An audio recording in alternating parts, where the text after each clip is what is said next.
Whew. So hello guys, I'm here at Records Travel Vlog. At syempre mag-travel tayo sa mga kagawad na tumakbo dito sa Galas, Quezon City. At syempre, tikilitisin natin kung sino ba yung pinakamagaling dito sa Barangay Galas, Quezon City. I mean Santo Niño. Kasi ito, maraming nakampanya sa akin. At syempre, nakipagkamayan sa akin, nakapagbeso-beso. Syempre ako naman, kilig naman ako na diba? And syempre, kailangan mo din gamitin yung utak mo pagdating sa mga boto kasi hindi lahat ng tao is tutulungan ka. So, choose the right person and choose the voting right message, independency. So, meaning independency meaning you have the right to vote anything that you wanted to see and anything you wanted to basta. Nagpapakita siya ng tamang serbisyo sa kapwa. So, guys, bubunit muna tayo sa yan, di ba sila guys? Apat pala. So, sige. Sa jingle muna, yan. Jingle. Marami siyang credentials. Syempre, as point of me, syempre siya yung binoto ko. Kasi bukod sa binoto ko siya, syempre pinagkatiwalaan ko.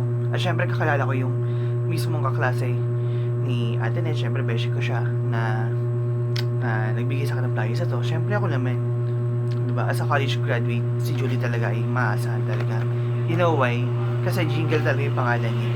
Jingle Estrellado. From It's Out the World Jingle, parang ikaw yung tutulong sa tao. Kaya jingle bells, jingle bells, jingle bells rock, diba? So, meaning na is ikaw yung tutulong sa tao, diba? Kasi si Jingle, marami siyang credentials. Siya yung taga-UE, nakapagtapos ng BS Mathematics. Siyempre, magaling sa math, magaling sa statistics.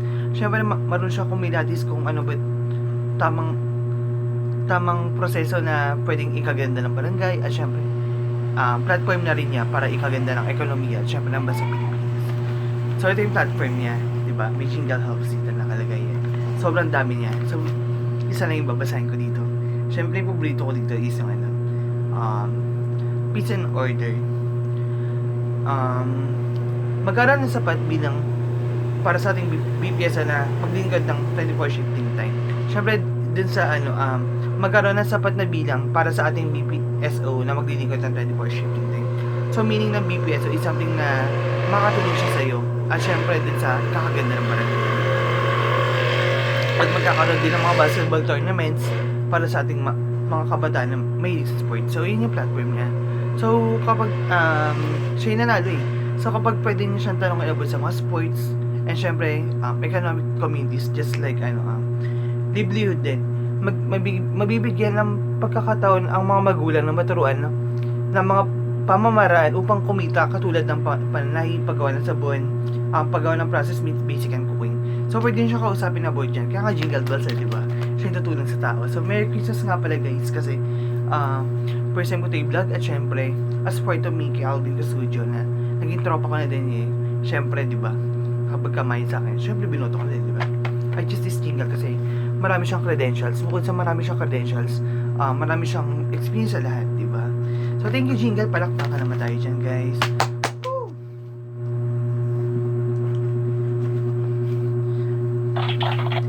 Okay, next. Si Joyce naman. Hi, Joyce. Grabe yung ganda mo. Naging crush ko nga ito eh. Diba? Si Joyce. Pero just kidding. Kasi, nagandaan ako na dapat basic. Siyempre, ikaw ba naman? Pipili ka ng SK chairman na hindi makakabuti sa sarili mo. Siyempre, pipili ka rin na makakabuti din sa sarili mo, di ba? Na maging inspirasyon mo sa pag-isip mo. Charot lang. Di ba? Kaya si Jace nanalo kasi hindi ko alam kung nanalo siya or hindi kasi nakalagay na lahat yung mga platform na dito. So, magbabasa ako ng isa. Scholarship Assistance for SHS and college. So, siya yung tutulong sa inyo para makapag-aral ka ng senior high school at syempre college, diba? Pag nanalo siya.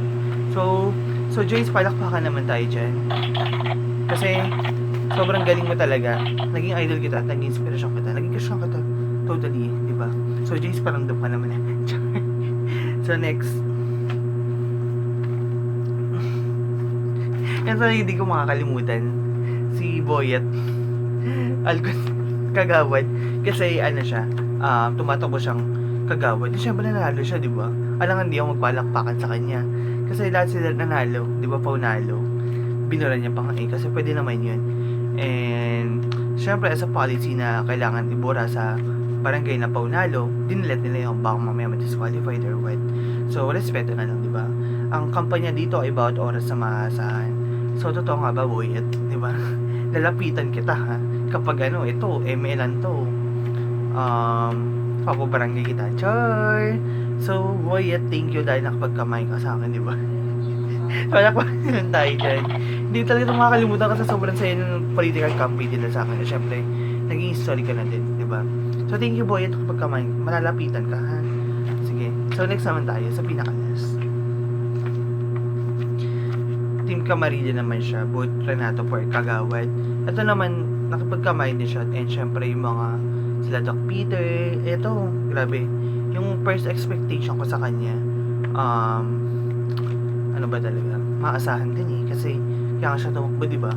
So, ibig sabihin, malalapitan mo siya. So, guys, at doon nag-end yung vlog natin ngayon for today. At syempre, palakpakan naman tayo dyan. At syempre, cheers for the new life and cheers for the new November.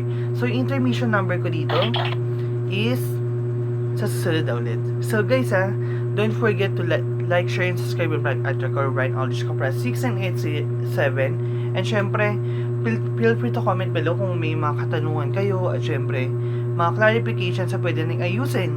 Tulad sa barangay, kung may mga kaso kayo. Syempre, ako yung malalapitan nyo. Diba? Si Lawyer Dr.